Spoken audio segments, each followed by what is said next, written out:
Okay, so what about us? What about the viewers? Right. What's our responsibility? Well, we also have a responsibility to be critical consumers of information. Right. Don't just believe everything you see. Right. Do your own research. And ask questions. Challenge your own assumptions. Right. Be skeptical. Be curious. And be willing to engage with different viewpoints. Even when it's uncomfortable. Right. Because that's how we learn. It's how we grow. It's how we make progress. Okay, so it sounds like you're saying we need to be more than just passive consumers of media. We need to be active participants. Right. We need to be engaged. Engaged citizens. Right. Informed citizens. And critical thinkers. Absolutely. Because if we're not, then we're just letting the algorithms control us. We're letting them decide what we see. Right. What we think. And how we feel. And that's a dangerous place to be. It is. It's a scary thought. So take back control. Right. Be informed. Be engaged. And be critical. Okay. Let's go back to Avalon's critique of the MTV News video. About the names. Right, where he was saying... He's pronouncing names. That it's not racist. Right. But he did say it could be disrespectful. Right. So where's the line? Yeah, where do you draw the line between an honest mistake and something more deliberate? Right. And I think you mentioned this term... Microaggressions. Right. Microaggressions. Yeah. Could mispronouncing a name be a microaggression? Right. And for those who haven't heard that term, microaggressions are basically these subtle, often unintentional acts of discrimination. That can really add up. Right. And I think Avalon would say, well, come on, it's just a name. Yeah, get over it. But I think it's important to think about the impact. Right. And for someone who's constantly having their name mispronounced, it can feel like a constant reminder that you don't belong. Right. Like you're not fully seen. That you're not fully respected. Right. It can be this little paper cut that just keeps happening over and over again. And it starts to bleed. Right. And it can be really painful. And I think sometimes people who haven't experienced that don't understand. They don't get it. They don't see it. And they just dismiss it as, oh, you're being too sensitive. Right. But it's not about being sensitive. It's about being aware right. of the impact of your actions. Even if it's not intentional. Even if you didn't mean to cause harm. Because intent doesn't always negate impact. Exactly. Okay, so let's talk about Avalon's take on Dear White People. Okay. Because it's interesting that he seems to just completely reject the idea of systemic racism. Even though it's a fictional show? Right. It's not a documentary. Right. It's not claiming to be real life. So it makes you wonder, how do we separate art from reality? Right. And can satire ever be truly objective? Right. Because even if you don't agree with the message, can you still appreciate the art? That's a good question. Can you still appreciate the attempt to start a conversation? Right. Because I think it's important to remember that even fictional narratives can reflect real world issues. Right. And Dear White People is using satire to explore all these themes of race and identity. And privilege. And it might not be perfect. It might not represent everyone's experience. But it does tap into these larger societal trends and systemic inequalities. But Avalon sees it as this personal attack on white people. Right. He's saying it's racist against whites. So how do you make sense of that? Well, I think sometimes when people feel like they're being criticized, they get defensive. Right. And they shut down. And instead of actually engaging with the issues, they try to flip the script and play the victim. Right. It's easier to just say, you're attacking me. You're the problem. Right. Than to actually look at yourself. And examine your own role in these systems. And this brings up this whole idea of reverse racism, which Avalon seems to really believe in. Right. He thinks any criticism of white people. Right. Or any acknowledgement of white privilege. Is automatically racist. Right. And I think that's a really common misunderstanding. It is. And it's dangerous. Because racism isn't just about being mean to someone because of their race. It's about power. Yes. And it's about these systems. Systems of oppression. Right. That have been in place. For centuries. For centuries. And are still operating today. Right. So it's not that white people can't experience prejudice. Right. It's that those experiences don't have the same historical weight. Right. Or the same systemic backing. It's like comparing a rainstorm to a hurricane. Okay.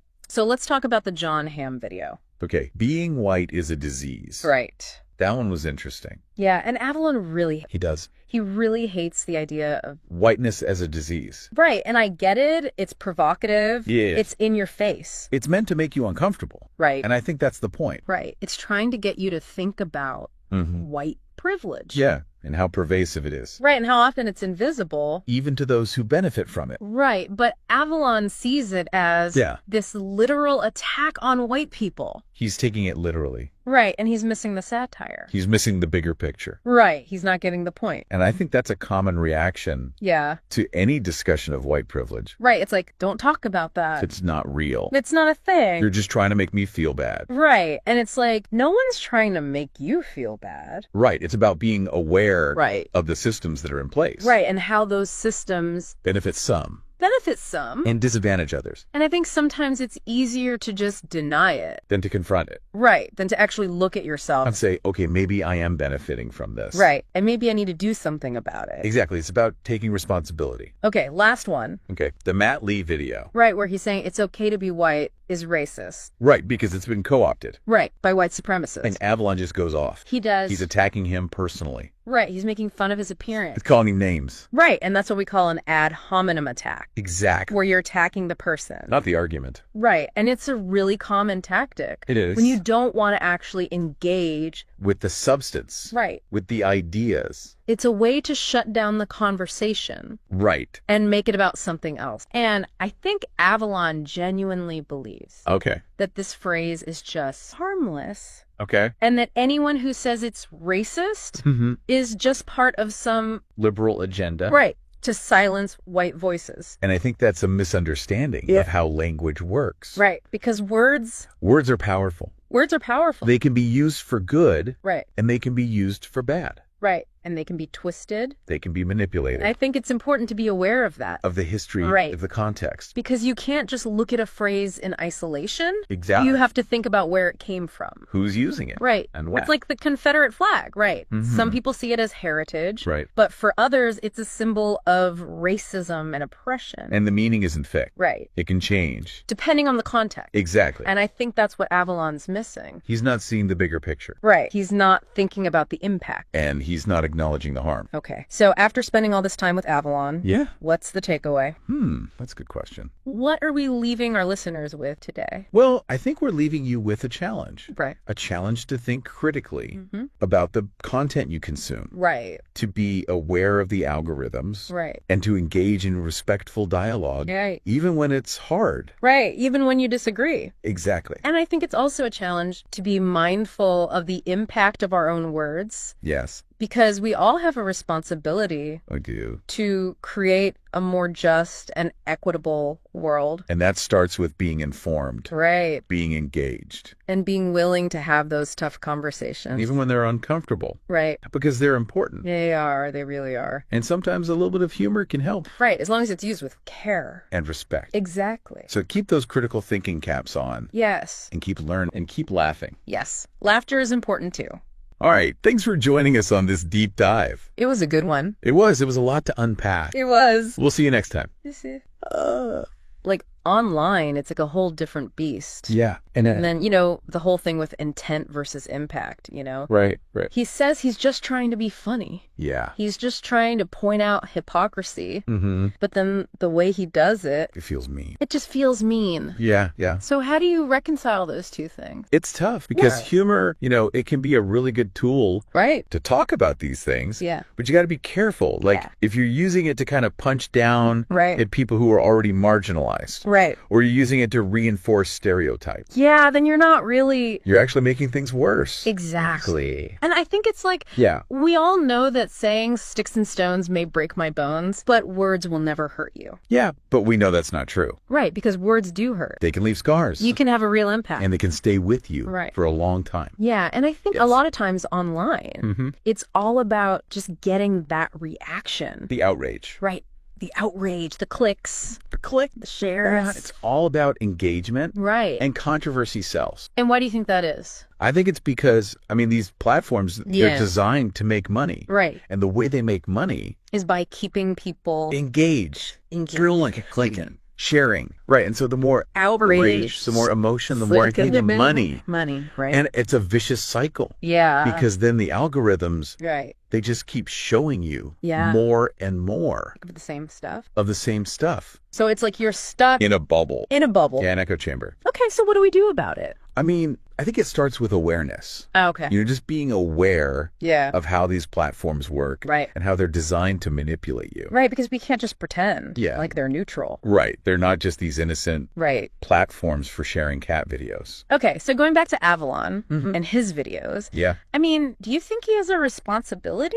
I think he does. To be more careful. I think everyone with a platform has a responsibility. Right. To be mindful of the impact of their content. Because he has a lot of influence. He does. And I think a lot of people are listening to him. And taking him seriously. Right. And so if he's putting out this kind of inflammatory rhetoric. He can have real world consequences. Right. It's not just entertainment. It's not just a game. Okay. So I think the big question we're left with is, what do we do? What do we do about all this? How do we have these conversations about race and racism? In a way that's productive. Right. And not just hurtful. And I think, honestly, I don't have the answers. Me either. But I think it starts with being willing to listen. Yes. Listening is key. And to learn. And to be open to changing your mind. Right. Because none of us have all the answers. We're all learning. And we're all on this journey together. It's a messy journey. It is. It's not easy. It's not always fun. But it's important. It is. All right. Well, that's our deep dive. Yeah. That was a lot. It was a lot to think about. A lot to think about. But,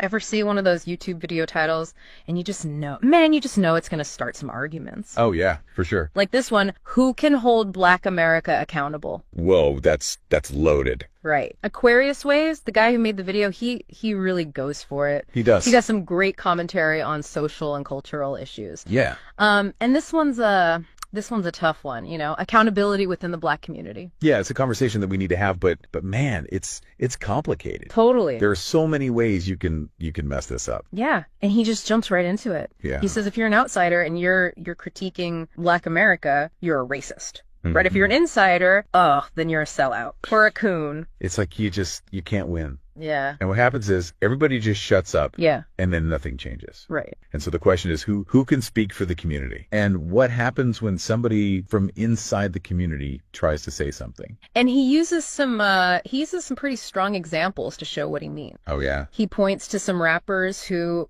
he thinks are showing a bad image and a bad lifestyle. Uh-huh. He names the Sexy Reds and the Gorillas and Futures and the Nick Cannons. Whoa. And then he asks everybody watching who's supporting these guys. Right. You can't criticize people on the outside for keeping stereotypes alive if you're the ones buying the music, right? Yeah, that's a really good point. Going to their concerts. He's really making us think about individual choices. Yeah. Versus, are we responsible for the whole community? I mean, where's the line between what I like and what might be bad for everybody? And he doesn't shy away from getting personal. No, he doesn't. He talks about the time he got attacked online for criticizing Chris Brown and Rihanna. And he was just like, people were defending Brown and like they were more worried about protecting his image than they were about domestic violence. Yeah, it's like sometimes people want to protect the group, even when maybe they shouldn't. Yeah. And it makes you wonder, where does loyalty end? Yeah. And when does looking out for the group, when does that actually become dangerous? Like there's this pressure, right? Yeah. You got to protect the community from the outside, even if it means like hiding problems that are happening inside. Right, exactly. And Wave says that makes things worse in the long run. Oh, absolutely. It's like you're helping people get away with bad stuff. It is. It's this thing where it's like, oh, you're in my group. Yeah. So I'm going to cut you some slack. Yeah. Even if you're wrong. Even if you're doing something that's objectively wrong. Yeah. And so when someone from inside the group criticizes, it feels like a betrayal. Right. Like you said, like being called a sellout. Exactly. Or a traitor. Yeah. And it doesn't stop there. What do you mean? He even goes after those free rappers name movement. Oh, right. Like right. with Gucci Mane and Lil Durk. Yeah. He's like, you can't celebrate these guys despite the crimes they're accused of. It sends a bad message, especially to young people. Yeah. But at the same time, these guys are talented. Yeah. They're successful. Right. So how do we balance that? Uh-huh. How do we hold people accountable for their actions, but also appreciate their talent? Especially in a community that's already facing so many stereotypes, Yeah, it's a tough one. Yeah. And you can tell Wave he's really passionate about this. Oh, he's frustrated, yeah. Yeah.